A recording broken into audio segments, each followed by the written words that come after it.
Hello, ladies and gentlemen. My name is Ishita Talukdar. I'm an 8th grader and part of Girl2.0. Girl2.0 is a non-profit organization in California that is dedicated to breaking the stereotype that coding is an only boys club.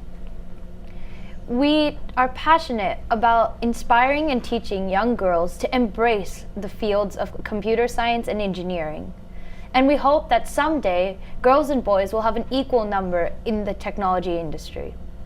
Today with us, we have Eva Prakash, the founder of Girl2.0, and Preeti Ragnekar to tell us more about it. Welcome, Eva and Preeti. Thank you so much for being here. Would you like to introduce yourselves? Yeah, sure. Hi, I'm Eva Prakash. I'm a junior in high school, and I'm the founder and CEO of Girl2.0. And I'm Preeti Ragnekar, a sophomore in high school and the vice president of outreach at Girl2.0. So tell us, how did you girls meet? Well, I was looking for like-minded girls who were also interested in computer science. So I thought, what better place to look than my high school FRC robotics team? And that's where I met Preeti, Isha, who's not here today, and you. Would you like to tell us more about FRC? Sure. So in FRC, we have 6 weeks to build an industrial-sized robot that we take to competitions that are coming up soon. We also learn more about programming, mechanical, and electrical aspects, as well as collaborate with sponsors and create a business plan that can spread awareness about FIRST. So Eva, what exactly inspired you to create Girl2.0? Well, I was inspired to found Girl2.0 because, as you said, Isita, there is a really big gender gap in the STEM industry, which is really strange because in middle school, 74% of girls are interested in going into a STEM field. But by the end of high school, only 0.4% of girls actually want to pursue computer science as a college major. So that makes our workforce only 26% female. So since the biggest drop-off occurs when girls are really young, the mission of Girl2.0 is really to bridge that gender gap and get girls empowered in computer science really early on. And how has Girl2.0 impacted your community so far? Well, we've been carrying out our mission through hackathons, hands-on workshops, presentations, and other STEM-related events. So far, basically what we've done is that we've had a hands-on HTML and CSS workshop at Tom Matsumoto Elementary School for around 60 to 80 sixth grader girls. And what we had them do was that we had them build a really simple website in HTML and CSS for a couple days. And we've also done a presentation at KIPS Heritage Academy, which is a school for lower income children of color. And what we did was we basically inspired them to get interested in computer science and STEM and the different summer opportunities and activities they could join, such as Sailors and FLL Robotics. And our biggest event so far has been a free 2-day hackathon called Girl Hacks, and it's for middle school girls, and we actually got around 120 girls to come. And basically what we had them do was that we wanted them to address a problem in their community and really have a really great impact on that. And we basically had them address that by having them code a mobile app in MIT App Inventor 2 and then present their work to a panel of judges, which were women in the industry, to win various different prizes. And since we were sponsored by AI for All, we had a 1-hour artificial intelligence presentation because artificial intelligence is just such a big and growing field in computer science. And we talked about the different applications of artificial intelligence, such as computer vision, bioinformatics, natural language processing, and self-driving cars. And we also introduced them to a couple basic algorithms. Wow, that's really amazing. But how has Girl2.0 impacted you?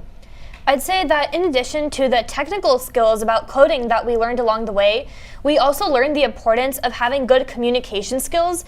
Since our goal is really to encourage and inspire these young girls to continue in computer science, we have to debunk the myth that computer science is simply hard and technical and present the concepts in a fun, engaging way that will stay with them for the rest of their lives.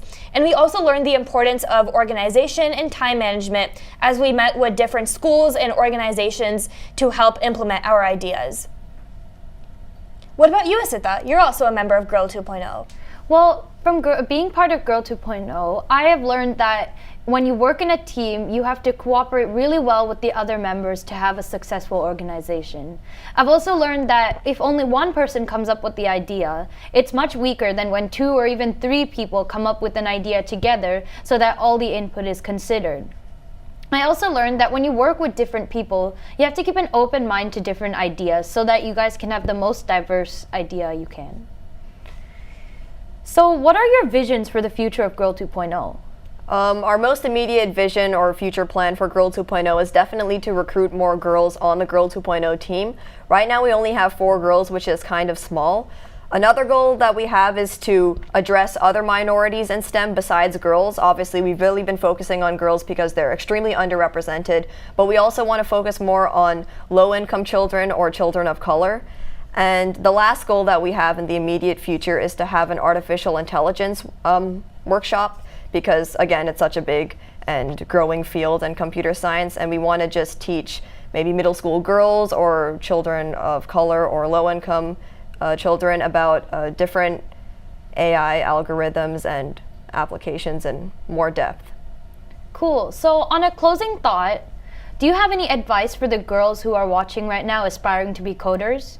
I would definitely say to start early, so get yourself exposed to coding as early on as you can because computer science is really dynamic and creative and not just something that like you sit behind a computer for 8 hours and just spend your time there like all the time.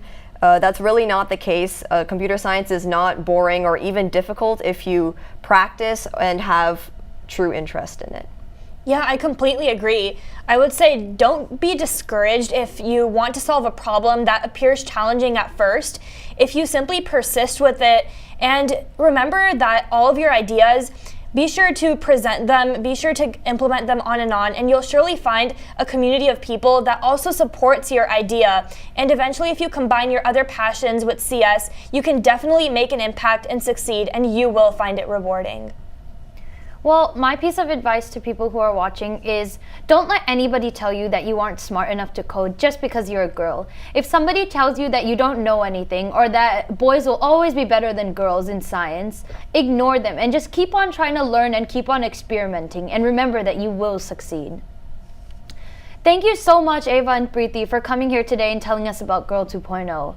Girl 2.0 truly really is passionate about encouraging girls to seek opportunities that are provided by the technology sector.